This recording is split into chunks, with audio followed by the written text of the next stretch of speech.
धृतराष्ट्र और युधिष्ठिर की बातचीत तथा विदुर जी का युधिष्ठिर के शरीर में प्रवेश। धृतराष्ट्र ने पूछा, युधिष्ठिर, तुम नगर और प्रांत की समस्त प्रजाओं तथा भाइयों सहित कुशल से तो हो ना?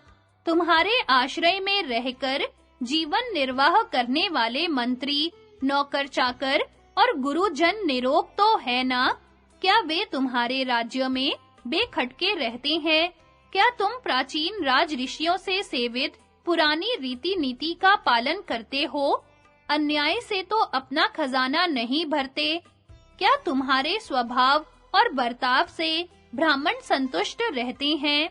पूर्ववासी, सेवक और स्वजनों की तो बात ही क्या, शत्रुओं को भी तुम अपने सद्व्यवहार से संतुष्ट रखते हो ना? क्या तुम श्रद्धा पूर्वक पितरों और देवताओं की पूजा तथा अन्न और जल के द्वारा अतिथियों का सत्कार करते हो? क्या तुम्हारे राज्य में ब्राह्मण, क्षत्रिय, वैश्य, शूद्र अथवा कुटुंबी जन न्याय मार्ग का अवलंबन करते हुए अपने कर्तव्य का पालन करते हैं? स्त्री, बालक और वृद्ध पुरुषों को दुख तो नहीं उठाना पड़ता? वे जीविका के लिए भीख तो नहीं मांगते? तुम्हारे घर में बहू बेटियों का आदर तो होता है ना? वैशंपायन जी कहते हैं, जन्मेजय, धृतराष्ट्र के इस प्रकार कुशल समाचार पूछने पर युधिष्ठिर ने इस प्रकार कहा, राजन, मेरे यहाँ सब कुशल है। आपके तप, इंद्रिय संयम और मनोनिग्रह आदि सद्गुणों की वृद्धि तो हो रही है ना? मेरी माता कुंती को आपकी सेवा शुश्रूषा करने में कुछ कलेश तो नहीं होता।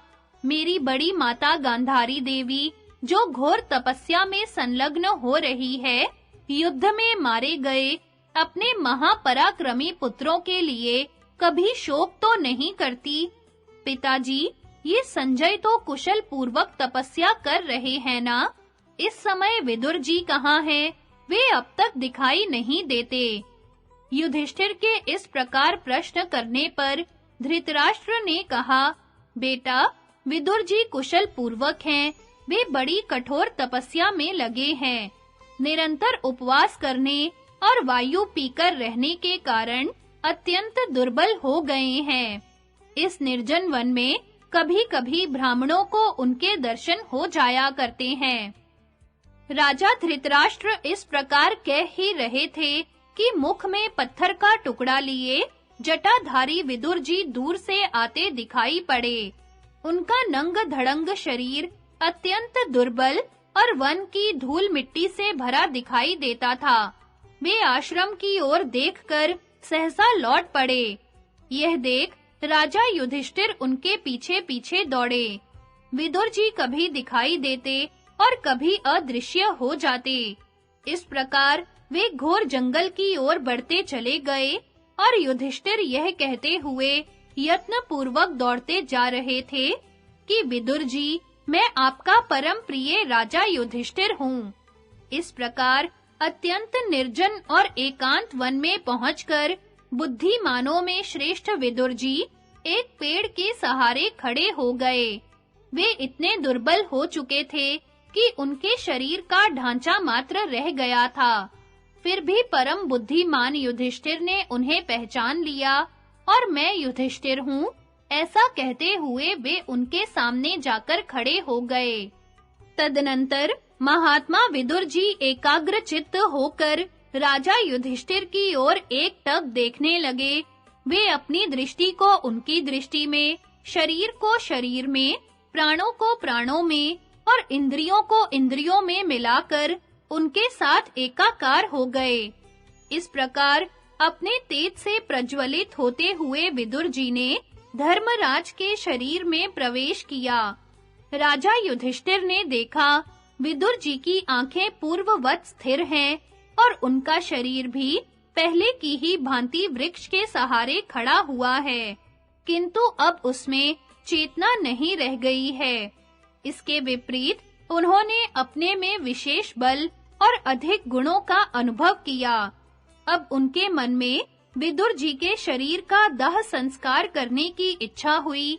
इतने में आकाशवाणी हुई, राजन, विदुर जी संन्यास धर्म का पालन करते थे, अतएव उनके शरीर का दाह न करो, यही सनातन धर्म है। उन्हें सांतानिक नामक लोकों की प्राप्ति होगी, अतः उनके लिए शोक नहीं करना चाहिए। यह सुनकर धर्मराज युधिष्ठिर वहां से लौट गए और उन्होंने राजा धृतराष्ट्र के पास जाकर उनसे सारी बातें बताईं। यह सुनकर सब लोगों को बड़ा विस्मय हुआ। इसके बाद धृतराष्ट्र ने युधिष्ठिर से कहा, बेटा, मेरे दिए हुए फल, मूल और जल को ग्रहण करो। मनुष्य के पास अपने उपभोग में आने वाली जो वस्तु हो, उसी से उसको अतिथि का भी सत्कार करना चाहिए। उनके इस प्रकार कहने पर युधिष्ठिर ने बहुत अच्छा कहकर उनकी आज्ञा स्वीकार की और उनके दिए हुए फल मूल का भाइयों सहित भोजन किया। तत्पश्चात सब लोगों ने वृक्ष के नीचे रहकर वह रात्रि व्यतीत की। युधिष्ठिर आदि का ऋषियों के आश्रम देखना और महर्षि व्यास का धृतराष्ट्र को सांत्वना देना। वैशंपायन जी कहते हैं, जन्मेजय, तदनंतर रात बीत जाने पर राजा युधिष्ठिर पूर्वाहन कालीन नैतिक नियमों से निवृत्त होकर धृतराष्ट्र की आज्ञा ले मुनियों के आश्रम देखने के लिए चले। उनके साथ भीमसेन आदि चारों भाई, अंतःपुर की स्त्रियां, नौकर चाकर और पुरोहित भी थे। उन्होंने सुखपूर्वक भिन्न-भिन्न स्थानों पर घूमकर देखा। वेदों पर अग्नियां प्रज्वलित हैं और स्नान करके बैठे हुए ऋषि मुनि आहुति दे रहे हैं तथा कहीं-कहीं वेदों का स्वाध्याय करने वाले द्विज वृंद अपनी मनोहर ध्वनि से आश्रमों की शोभा बढ़ा रहे हैं।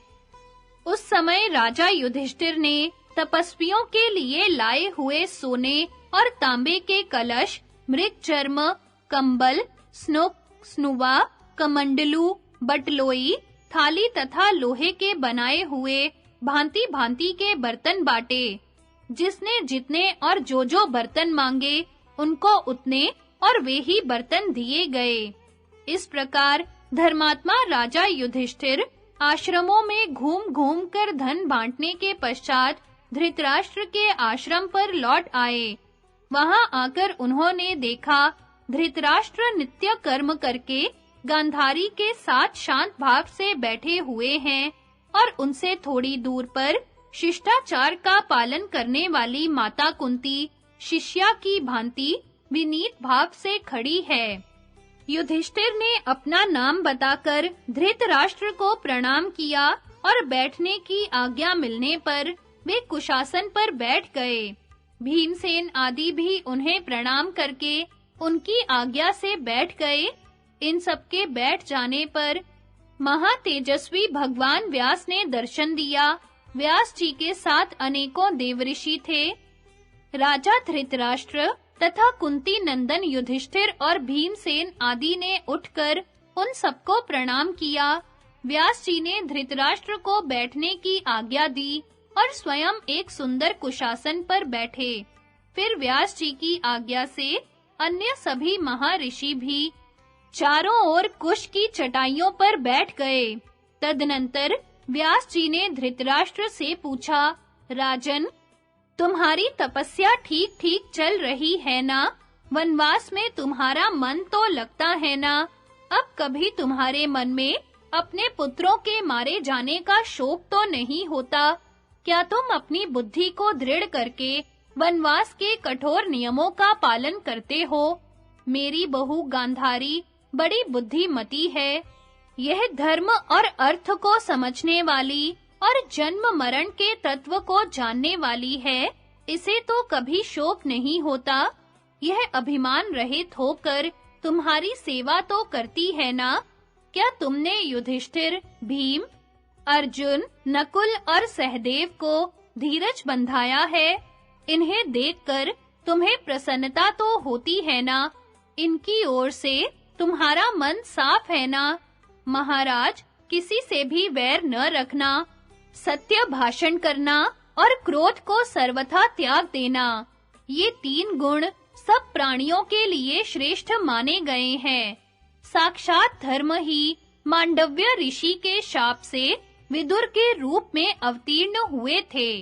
वे परम बुद्धिमान, महान योगी, महात्मा और महामनस्वी थे। देवताओं में बृहस्पति और असुरों में शुक्राचार्य भी वैसे बुद्धिमान नहीं है जैसे कुरुश्रेष्ठ विदुर थे।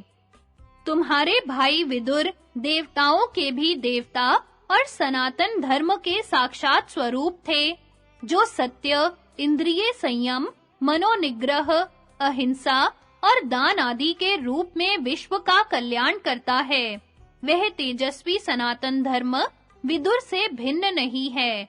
जैसे अग्नि, वायु, जल, पृथ्वी और आकाश की सत्ता इस लोक और परलोक में भी है, उसी प्रकार धर्म भी उभय लोक में व्याप्त है। धर्म की सर्वत्र गति है तथा वह संपूर्ण चराचर जगत को व्याप्त करके स्थित है। जिनके समस्त पाप धुल गए हैं, वे सिद्ध पुरुष तथा देवताओं के देवता ही धर्म का साक्षात्कार करते हैं। जिन्हें धर्म कहते हैं, वे ही विदुर थे, और जो विदुर थे, वे ही ये पांडुनंदन युधिष्ठिर हैं, जो इस समय तुम्हारे सामने दास की भांति खड़े हुए हैं। महान योग बल से संपन्न और बुद्धिमानों में श्रेष्ठ तुम्हारे भाई विदुर युधिष्ठिर को सामने देखकर इन्हीं के शरीर में प्रविष्ट हो गए हैं। अब तुम्हें भी शीघ्र ही कल्याण का भागी बनाऊंगा। बेटा, इस समय मैं तुम्हारे संशयों का निवारण करने के लिए आया हूँ। पूर्व काल के किसी भी महर्षि ने अब तक जो चमत्कार पूर्ण कार्य नहीं किया है, वह भी आज मैं प्रत्यक्ष कर दिखाऊंगा। आज मैं तुम्हें अपनी तपस्या का आश्चर्यजनक प्रभाव दिखलाता हूँ। बतलाओ, तुम मुझसे किस अभीष्ट वस्तु को पाना चाहते हो? यदि किसी को देखने, सुनने या स्पर्श करने की तुम्हारी इच्छा हो, तो कहो, मैं उसे अवश्य पूर्ण करूंगा।